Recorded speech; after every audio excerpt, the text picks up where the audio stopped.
po guys ay nagsabaw ako ng isda guys. Ito yung aking isda. Pinirito ko muna. Ayan. Ang aking isda.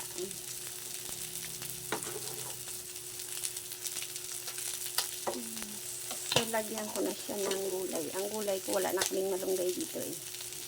Saluyot na lang. Saluyot ang ilagay ko dyan. Tapos, ayan, nagprito ako ng isda.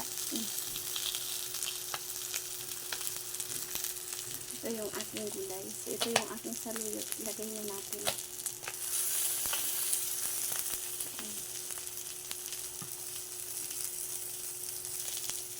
Ayan, sabaw.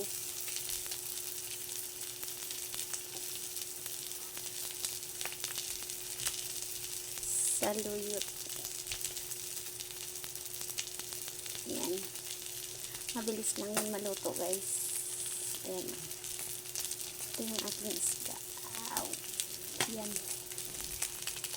Pinirito ko siya para hindi siya maduro. Tapos nilagyan ko siya ng kunting gabi. Ano yung gabi ko sa ilalim na. Kunti lang kasi yun. Ilang hiwa lang yun. Wala na akong makuha. Nagtago. Ayan na guys. Ayan. Aking gabi. Ayan. Kunting kulo lang, luto na yan. Ayan, may ulam na tayo. Tikman ko na.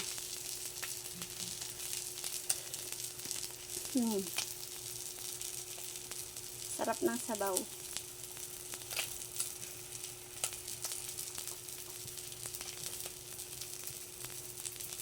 Ayan yun lang po guys. Maraming salamat sa panood. Bye bye.